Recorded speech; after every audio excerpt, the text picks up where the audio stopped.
Basic English translation class number 2। तो हम basic English translation कर रहे थे। क्लास नंबर 1 में हमने कुछ बेसिक्स पढ़ा था, उसको आप रिवीजन करिएगा, उसको ध्यान रखिएगा। आज हम लोग क्लास नंबर 2 से कंटिन्यू करते हैं। तो मैं कुछ आपसे पूछ लेता हूँ, जैसे यू मतलब क्या क्या होता है बताइए। क्लास 1 में देखा था। तो यू का मतलब अगर सिंगुलर है तो तुम या आप होता है, और अगर प्लूरल है तो तुम सब या आप सब होता है, और इंग्लिश में सिर्फ यू ही रहेगा। ठीक है। दूसरा वी मतलब क्या होता है? तो वी मतलब हम भी होता है और वी मतलब हम सब भी होता है। ठीक है। उसके बाद आपको बताना है ही के संग क्या लगता है, इज, आर या एम। तो ही के संग इज लगता है। आपको बताना है प्लूरल के संग क्या लगता है, इज, आर या एम। तो प्लूरल के संग आर लगता है। अगला क्वेश्चन है, अगर किसी का नाम होता है, जैसे हम सबका नाम है, तो अगर किसी का नेम है उससे उसके साथ क्या लगता है, इज, एम या आर, बताइए।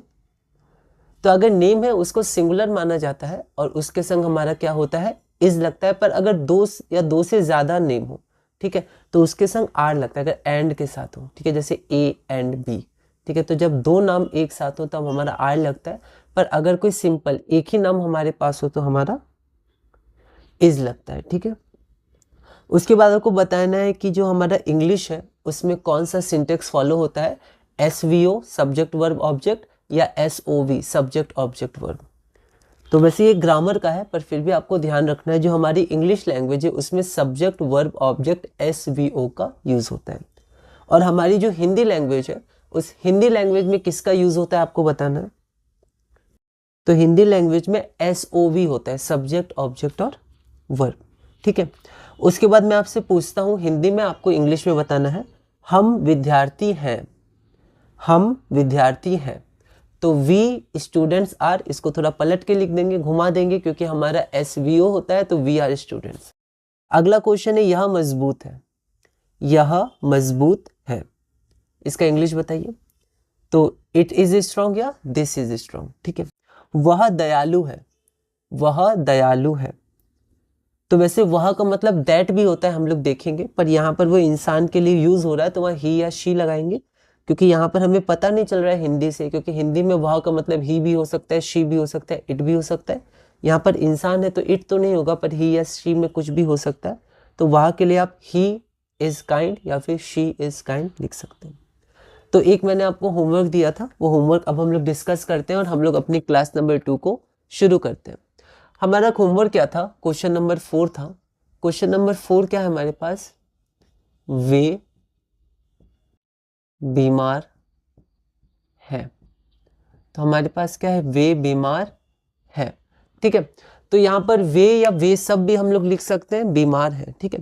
तो सबसे पहले हम लोग क्या करेंगे, हम लोग एक एक शब्द का इंग्लिश देखेंगे। लेकिन मैं आपको फिर से बोल रहा हूँ, अभी स्टार्टिंग में हम लोग देख रहे हैं, पर आगे चल के हम लोग देखेंगे कि हर शब्द का हिंदी जरूरी नहीं है। ठीक है। कुछ शब्दों का एक साथ हम हिंदी समझ सकते हैं या हिंदी को थोड़ा बदल भी सकते हैं कुछ शब्द का। ठीक है। जैसे जो अलग अलग शब्द हमारे पास आएंगे, जैसे एट आएगा, ऑफ आएगा, और भी आएंगे। ठीक है। तो उनमें जरूरी नहीं कि उनका कोई एक पर्टिकुलर हिंदी रहे, हिंदी के कुछ और शब्द भी उसमें हम लोग यूज कर सकते हैं। फॉर आएगा, फ्रॉम आएगा। ठीक है। तो हिंदी हम लोग को समझ में आती है तो हम लोग कुछ और शब्दों का भी यूज कर सकते हैं। तो एक इंग्लिश शब्द का एक ही हिंदी शब्द हो ऐसा कोई जरूरी नहीं है। ठीक है। तो ये सब बातें बहुत इंपॉर्टेंट है, वरना क्या होता है हमें कंफ्यूजन होता है और फिर हम एक साथ इंग्लिश पढ़ना ही छोड़ देते हैं और थोड़ा बहुत पढ़ के आगे बढ़ जाते हैं। ठीक है। पर ये भाषा है तो बहुत सारी चीज़ें होती है, तो हमें बस समझ समझ के आगे बढ़ना है, ताकि बस हमें एक समझ में आए। हमारा लक्ष्य भी यही है। तो लक्ष्य क्या है, लक्ष्य हमारा है कि एक बेसिक अंडरस्टैंडिंग हो, ताकि हम लोग इंग्लिश में बातें कर सकें, जैसे हम हिंदी में बात कर पा रहे हैं, और हम लोग कोई इंग्लिश में बात करें तो हम लोग समझ पाए। ठीक है। एक्यूरेट उसका टेक्निकल डिटेल्स क्या है, सिंटेक्स क्या है, एडवांस्ड ग्रामर क्या है, वो अभी हम नहीं जान रहे। ठीक है। बेसिक्स में हम लोग आगे बढ़ रहे हैं। तो यहाँ पर हम लोग देखते हैं, वे बीमार है। तो वे मतलब तो हमारा हो गया दे। ठीक है। बीमार का मैंने आपको बताया था इल। ठीक है। वैसे फीवर होना भी हम लोग यूज कर सकते हैं, पर हम लोग धीरे धीरे आगे बढ़ते हैं। यहाँ पर इल हम लोग यूज करते हैं। तो यहाँ हमारा इल है ना, इल यूज किया। और है, तो यहाँ पर है आर होता है, और वैसे भी जो वे है, वे किसको कनेक्ट कर रहा है, आर को। दे के संग आर लगता है तो आर। ये सब हमें ध्यान रखना है। ठीक है। तो जहां भी आर, इज, एम, ये सब प्रेजेंट टेंस होते हैं। प्रेजेंट टेंस के पार्ट्स होते हैं, वो हम लोग बाद में देखेंगे। हमें अभी हम लोग अभी बेसिक्स में आगे बढ़ रहे हैं। अगर एक साथ सब देखेंगे तो फिर कंफ्यूजन होगा, डीमोटिवेशन होगा, ठीक है, उत्साह रहेगा नहीं, फिर हम लोग हो सकता है एक साथ पढ़ने ही छोड़ दें बेसिक से, ठीक है। तो इसलिए हमें बहुत ही धीरे धीरे मोटिवेशन के साथ एक एक क्लास करके रिवाइज करके आगे बढ़ते जाना है, ठीक है। फिर हम लोग अच्छे से इंग्लिश सीख सकते हैं, ठीक है, क्योंकि हमें बहुत ही एडवांस में तो जाना नहीं है, धीरे धीरे हमें इंग्लिश सीखना है। तो ये देखिए, सबसे पहले तो हम लोग दे लिखते हैं, इसको सब्जेक्ट बोलते हैं, ठीक है। तो यहाँ पर आर पहले आ जाता है, इज पहले आ जाता है, एम पहले आ जाता है, ठीक है। इसका सिंटेक्स थोड़ा सा अलग होता है हिंदी से, बस ये पहले आ जाता है, बाकी दे और वे तो पहले ही आते हैं, ठीक है। तो they are ill, full stop, ये सब ध्यान रखना है। कई बार गलतियां होती हैं, पहला लेटर कैपिटल, एंड में पीरियड या फुल स्टॉप, बीच में भी कैपिटल आ सकता है पर उसके अलग अलग नियम होते हैं, पर हमें ध्यान रखना है अभी बीच में कैपिटल नहीं, बस पहला अक्षर यहाँ पर कैपिटल, यहाँ पर फुल स्टॉप। तो ये हमारा 4th नंबर हो गया, ठीक है। अगला हम लोग देखते हैं 5th नंबर, हम सब तैयार हैं, ठीक है। तो यहाँ पर हम लोग 5th नंबर देखते हैं, हम सब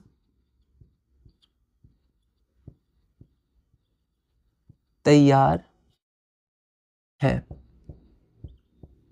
ठीक है, हम सब तैयार हैं। अब यहाँ देखिए, हम मतलब वी होता है और हम सब मतलब भी वी होता है, ठीक है।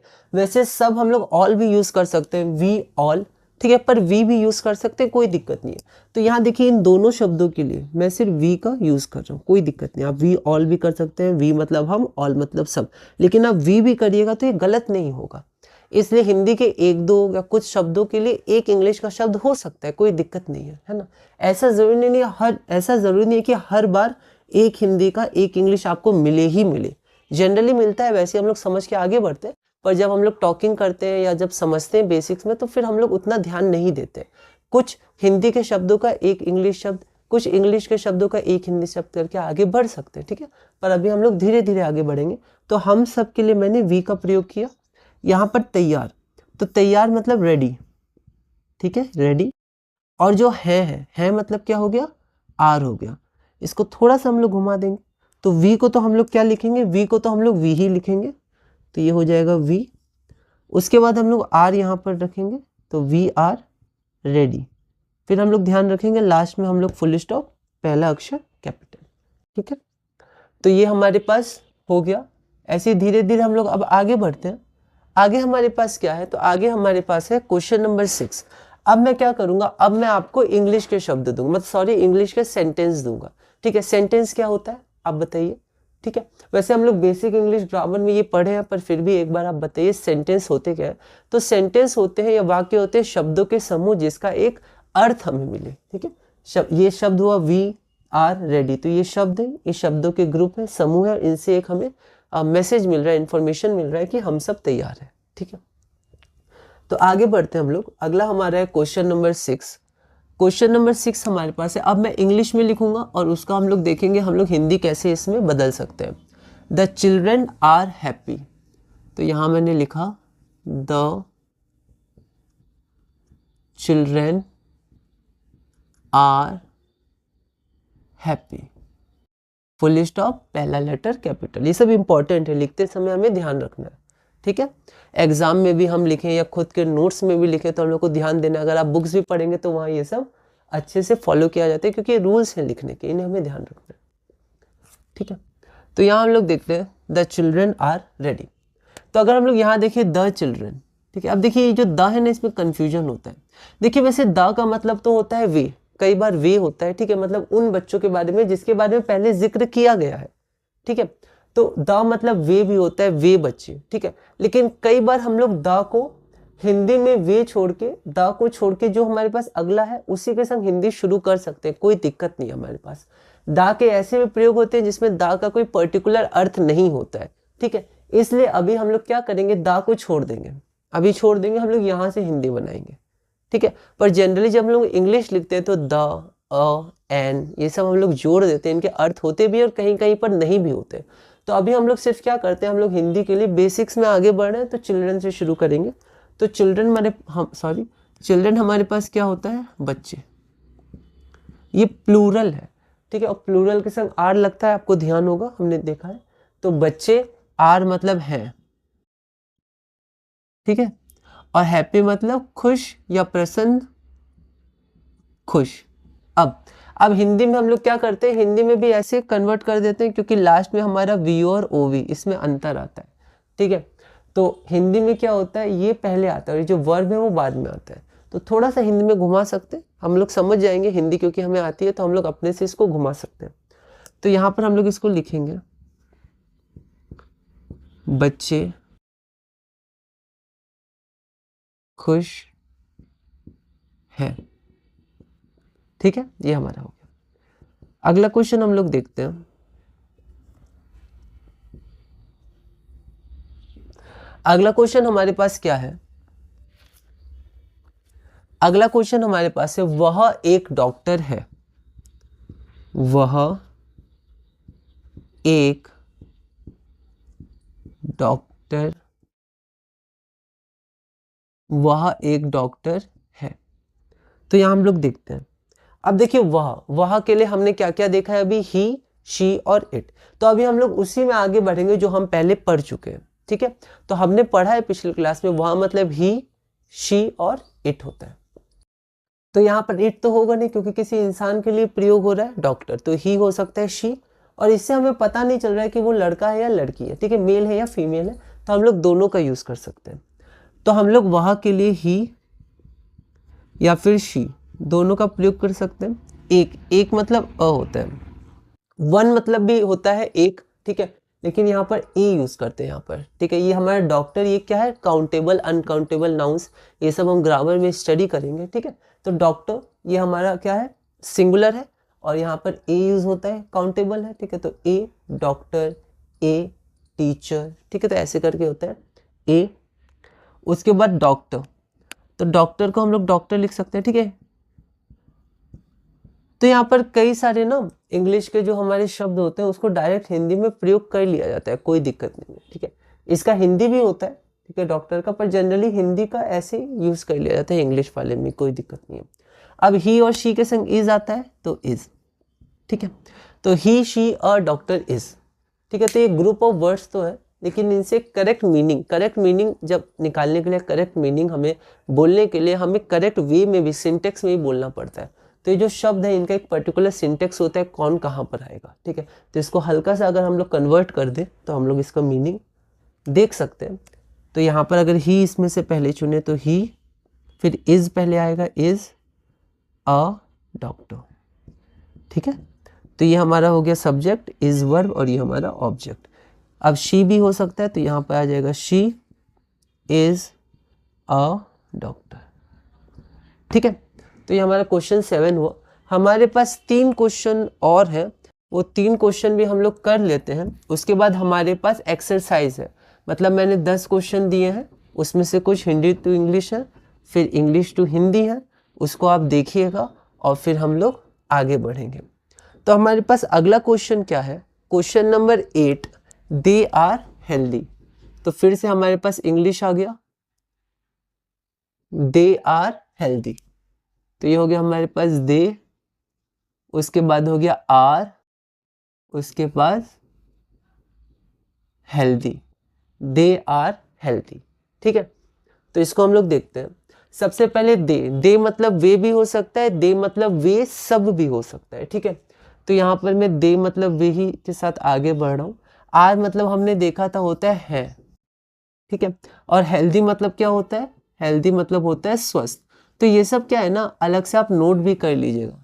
ठीक है, इंग्लिश सीखने में मदद मिलेगी। स्वस्थ मतलब हेल्दी होता है, चिल्ड्रन सॉरी, चिल्ड्रन मतलब बच्चे होता है। ठीक है, हेल्दी मतलब स्वस्थ होता है। तो ये सब चीज़ें ध्यान रखिएगा। तो यहाँ पर देखिए, हम लोग को हिंदी करना है, तो हिंदी में जो वर्ब है या है, ठीक है, हेल्पिंग वर्ब्स होती हैं, ये पीछे आ जाती हैं। तो इसको हम लोग लिखेंगे, वे स्वस्थ हैं, वे स्वस्थ हैं। ठीक है, तो ये हो गया हमारे पास। अब हम लोग अगला देखते हैं, क्वेश्चन नंबर 9। क्वेश्चन नंबर 9 हम लोग देखते हैं, पेड़ हरा है। क्या हमारे पास है, पेड़ हरा है। ठीक है, अब इसको थोड़ा ध्यान से देखिएगा। पेड़ मतलब क्या होता है? पेड़ मतलब होता है ट्री, है ना। हरा, हरा मतलब हो गया हमारा ग्रीन। और है, तो यहाँ देखिए ट्री हमारा सिंगुलर है और सिंगुलर के संग इज आता है, ये हमने देखा है, तो यहाँ पर हमारा इज हो जाएगा। तो ये क्या हो गया हमारे पास? Tree green is. ठीक है, अब हम देखते आ रहे हैं कि इंग्लिश में थोड़ा इसको ऐसे लिखते हैं, तो हम लोग क्या लिखेंगे? ट्री, पहला letter capital, tree is green. देखिए इसमें कोई दिक्कत नहीं है, सही है, ठीक है।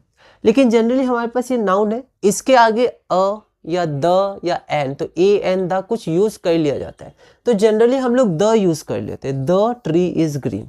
जैसे यहाँ पर द चिल्ड्रन आया था पर हिंदी में सिर्फ बच्चे आया था, वैसे द ट्री आएगा पर हिंदी में सिर्फ पेड़ आ जाएगा। ठीक है, या वह भी यूज कर सकते हैं, पर जनरली हम लोग द को अभी छोड़ देते हैं, बाकी से आगे बढ़ते हैं। बेसिक हमें समझ में आ रहा है। अब यहाँ पर एक गलती और है, क्या आप पहचान सकते हैं इस सेंटेंस में? और एक गलती क्या है? तो पंक्चुएशन से रिलेटेड है, बताइए क्या है? तो वो ये है कि यहाँ पर पहला अक्षर कैपिटल, फिर कैपिटल नहीं आएगा, फिर सब स्मॉल आएगा, है ना। तो द ट्री इज ग्रीन, ये हमारे पास हो गया। ठीक है, आर्टिकल्स में हम लोग देखेंगे द, ए एन, इनका क्या अर्थ होता है, अभी हम लोग को बस ध्यान रखना है। जनरली कुछ लिख दिया जाता है, यहाँ पर जनरली द ही लिखा जाता है, द ट्री इज ग्रीन। तो ये हमारे पास 9 क्वेश्चन हो गया। अब हम एक क्वेश्चन और करते हैं, इंग्लिश का, उसको हिंदी में कन्वर्ट करना है, आप एक बार ट्राई कर सकते हैं। द रिवर इज लॉन्ग, तो ये सब लॉन्ग हो गया, रिवर हो गया, ट्री, ये सब बेसिक है बहुत, लेकिन फिर भी हम लोग धीरे धीरे आगे बढ़ रहे हैं, तो आप ये सब का ध्यान रख सकते हैं। ठीक है, तो हमारे पास क्या है? क्वेश्चन नंबर 10 जो हमारा इस क्लास का आखिरी क्वेश्चन है, द रिवर इज लॉन्ग। तो यहाँ हम लोग देखते हैं क्वेश्चन नंबर 10 हमारे पास है, द रिवर इज लॉन्ग। ठीक है, द रिवर इज लॉन्ग, तो इसको हम लोग देखते हैं। द रिवर, तो द को अभी छोड़ देते हैं, रिवर से शुरू करते हैं, तो ये हमारा क्या हो गया? नदी, है ना, ये हमारा हो गया नदी। इज, अब द रिवर, रिवर्स नहीं है, तो अगर रिवर्स होता तो प्लूरल होता, लेकिन यहाँ से रिवर है सिंगुलर, सिंगुलर के संग इज का प्रयोग होता है, यहाँ पर इज का प्रयोग किया गया है, और इज मतलब क्या होता है। लॉन्ग, लॉन्ग मतलब होता है लंबी, है ना, यहाँ पर लंबी, यहाँ पर हम लोग नदी के अनुसार लगाएंगे, तो यहाँ पर ई आ जाएगा स्त्रीलिंग, लंबी। ठीक है, अब हम लोग क्या करते हैं कि अब हम लोग इसको थोड़ा सा ऐसे कन्वर्ट कर देते हैं, घुमा सा देते हैं, क्योंकि हिंदी में थोड़ा सिंटेक्स चेंज होता है सब्जेक्ट के बाद। तो ये आपका हो जाएगा नदी, उसके बाद आपका हो जाएगा लंबी, नदी लंबी है। ठीक है, तो ये हमारा हो गया, है ना। आप धीरे धीरे प्रैक्टिस करिएगा इसको, तो धीरे धीरे हम लोग आगे बढ़ेंगे, है ना। और भी क्वेश्चंस आप खुद से बना सकते हैं, छोटे छोटे क्वेश्चंस ट्राई कर सकते हैं। कुछ इंपॉर्टेंट वर्ड्स जो हमने देखा, जैसे स्टूडेंट मतलब विद्यार्थी, स्ट्रॉन्ग मतलब मजबूत, काइंड मतलब दयालु, इल मतलब बीमार, रेडी मतलब तैयार, चिल्ड्रन मतलब बच्चे, हैप्पी मतलब खुश, और हेल्दी मतलब स्वस्थ। ठीक है, तो ये था। अब यहाँ पर क्या है, इसमें 10 क्वेश्चंस है। ठीक है, उसमें आपको इंग्लिश है तो आपको हिंदी में कन्वर्ट करना है, और अगर हिंदी दिया है तो आपको इंग्लिश में कन्वर्ट करना है। और उसके बाद कुछ इंपॉर्टेंट वर्ड्स मैंने लिख दिए। ठीक है, जैसे पोएट मतलब कवि, कलरफुल रंग बिरंगा, आर्टिस्ट मतलब कलाकार, ब्रेव मतलब बहादुर, ऐसे करके मैंने और कुछ वर्ड्स लिखे, ये सब आप ध्यान रखिएगा। ठीक है, तो इसी के साथ हम लोग अपनी क्लास नंबर 2 पूरी करते हैं। अब हम लोग PDF में एक बार देख लेते हैं ये क्वेश्चंस और जो हमारा होमवर्क है, फिर हम लोग उस होमवर्क को क्लास नंबर 3 में डिस्कस करेंगे, और फिर हम लोग क्लास नंबर 3 से अपने बेसिक इंग्लिश ट्रांसलेशन में आगे बढ़ेंगे। हमारे पास अगला है क्वेश्चन नंबर 4, वे बीमार हैं। तो वे का हो गया दे, इल, आर, इसको हम लोग सिंटेक्स के अनुसार लिखेंगे, तो दे आर इल। उसी तरह हम सब, तो इसके लिए वी हो जाएगा, तैयार के लिए रेडी हो जाएगा, हैं के लिए आर हो जाएगा, फिर इसको हम लोग सिंटेक्स के अनुसार लिखेंगे, तो वी आर रेडी। उसके बाद द चिल्ड्रन आर हैप्पी, तो अब हम लोग को इंग्लिश से हिंदी जाना है। ठीक है, तो द को अभी छोड़ देते हैं, इसका मीनिंग होता भी है, कभी कभी नहीं भी होता है। ठीक है, अलग अलग जगह द का हम लोग यूज़ करते ही हैं। कभी कभी कोई पर्टिकुलर चीज़ के लिए जो हमारे कॉन्टेक्स्ट में है उसके ऊपर, जिसको हम लोग बता चुके हैं, इसके बारे में बात हो रही है, फिर जब वो नीचे आता है तब द लगाते हैं, तो ये सब हम लोग देख लेंगे। पर अभी इसका मतलब हो भी सकता है, नहीं भी हो सकता है, पर जनरली इसको लगाया जाता है। काउंटेबल अनकाउंटेबल दोनों के बगल में द लगा सकते हैं। अभी बहुत ही बेसिक में आगे बढ़ रहे हैं तो हम लोग द को अभी छोड़ देते हैं, चिल्ड्रन से शुरू करते हैं। तो चिल्ड्रन का मतलब बच्चे, तो द चिल्ड्रन का मतलब अभी हो गया बच्चे, ठीक है। आर हो गया है और हैप्पी हो गया खुश, और प्लूरल के संग आर लगता है ये, बस हम लोग इसको थोड़ा सा बदल देंगे क्योंकि हिंदी में थोड़ा सा सिंटेक्स SOV होता है, तो ओ मतलब ऑब्जेक्ट पहले आता है, तो बच्चे खुश हैं, ठीक है। अगला है वह एक डॉक्टर है, तो वह के लिए ही या शी कुछ भी, एक के लिए डॉक्टर ए, तो यहाँ वन का यूज़ नहीं करेंगे, ए का यूज़ करते हैं नाउन के बगल में, ठीक है। तो हम लोग ध्यान रखेंगे वन का यूज़ कहाँ होगा, ए का यूज़ कहाँ होगा, द का यूज़ कहाँ होगा, ठीक है। तो जैसे जैसे आप प्रैक्टिस करिएगा, आप रीडिंग करिएगा, इंपॉर्टेंट है, तो वैसे वैसे हमें समझ में आएगा। तो वह एक डॉक्टर है, ही या शी, अ डॉक्टर इज़, तो इसको हम लोग सिंटेक्स के अनुसार लिखेंगे, तो ही इज़ अ डॉक्टर या शी इज़ अ डॉक्टर। अगला है दे आर हेल्दी, तो दे हो गया वे या वे सब, आर मतलब है, हेल्दी मतलब स्वस्थ, तो इसको हम लोग थोड़ा घुमा के लिख देंगे, हिंदी में हमें पता है, तो वे स्वस्थ हैं। अगला है पेड़ हरा है, पेड़ हरा है, तो पेड़ हो गया ट्री, ये हो गया ग्रीन, हरा और है इस, ठीक है। तो ट्री है तो द लगा देंगे खुद से, तो द ट्री इज़ ग्रीन। अब हम लोग आगे बढ़ते हैं, आगे हमारा 10 नंबर है द रिवर इज़ लॉन्ग, ठीक है। फिर अभी द को छोड़ देते हैं, रिवर मतलब नदी, तो द रिवर हमारा नदी हो गया, इज़ मतलब है, लॉन्ग मतलब लंबी, और इसको हम लोग लिखेंगे नदी लंबी है। अगला हमारे पास इंपॉर्टेंट वर्ड्स, तो अभी ये जो 10 क्वेश्चन हमने किए इसमें क्या क्या इंपॉर्टेंट वर्ड्स है उसको मैंने यहाँ लिख दिया। वोकेबलरी इंग्लिश में बहुत ज़रूरी है, ठीक है। तो वोकेबलरी हम लोग अच्छे अच्छे शब्द इंग्लिश के जाने, उनको हिंदी में भी यूज़ करें पहले, ठीक है। फिर हम लोग कैसे बनाते हैं this, is, are, a, an, the, ये सब लगा के सिंटेक्स, पहले वर्ब आता है, ऑब्जेक्ट आता है, फिर उसके बाद हम लोग पूरा वाक्य बनाना सीखें। तो शुरू में हम लोग अच्छे अच्छे इंग्लिश के वर्ड्स भी ध्यान रखेंगे, ठीक है। जो हिंदी के वर्ड्स हैं उनका इंग्लिश हम ध्यान रखेंगे, हम लोग यूज़ कर सकते हैं डेली लाइफ कम्युनिकेशन में, और धीरे धीरे हम लोग ऐसे आगे बढ़ेंगे, ठीक है। अब यहाँ देखिए ये कुछ होमवर्क है आपके लिए, आप इसको ज़रूर करिएगा, एक बार ट्राई करिएगा खुद से, है ना, जितना आप सोच सके खुद से आप एक बार इसको ट्राई करिएगा, ठीक है। मेहनत करिएगा, ठीक है, ईमानदारी से इसको आप खुद से बनाइएगा, ठीक है। उसके बाद देखिएगा कहाँ आपकी गलती हुई, फिर आप इसको चेक करिएगा, फिर रिवाइज करिएगा, फिर धीरे धीरे हम लोग आगे बढ़ेंगे। तो यहाँ पर 4, 5, 6, 7, 8, 9, 10, तो ये हमारे पास क्या है, तो ये हमारे पास 10 क्वेश्चन है, ठीक है। तो ये 10 क्वेश्चन आप एक बार देखिएगा, फिर मैं क्या करूँगा, इसका अगली वीडियो में ऐसे ही धीरे धीरे मैं आपको इसका आंसर्स बताऊँगा, और उसके बाद हम लोग आगे ऐसे ही कुछ और करेंगे। तो ये मैंने कुछ इंपॉर्टेंट वर्ड्स लिख दिए हैं, जैसे ऊंचा, ऊंचा का आप क्या यूज़ कर सकते हैं, हाई, ठीक है। फिर मीठा, दही का क्या यूज़ कर सकते हैं, कर्ड। तो आपको कुछ कुछ पता होगा, नहीं पता होगा तो आप यहाँ हेल्प ले सकते हैं, इसको आप लिख लीजिए, एक जगह इसको लिख लीजिएगा इंपॉर्टेंट वर्ड्स, ठीक है। इसको लिखिएगा, इसके नीचे आप यहाँ से शुरू कर सकते हैं। तो ऐसे आप कॉपी अपनी बना सकते हैं वोकेबलरी की, और उसको आप रिवाइज करिएगा और धीरे धीरे आगे बढ़िएगा। तो हमने क्लास नंबर, ये हमारी क्लास कितनी थी, तो एक बार देख लेते हैं, ये हमारी क्लास 2 थी, 2 या 3 थी शायद, 2 थी ये क्लास नंबर, है ना। तो ये हमारी क्लास नंबर 2 थी। अगली क्लास नंबर 3 में हम लोग पहले क्लास नंबर 2 का होमवर्क डिस्कस कर लेंगे, और फिर धीरे धीरे हम लोग इंग्लिश ट्रांसलेशन में और टॉपिक्स करेंगे और आगे बढ़ेंगे।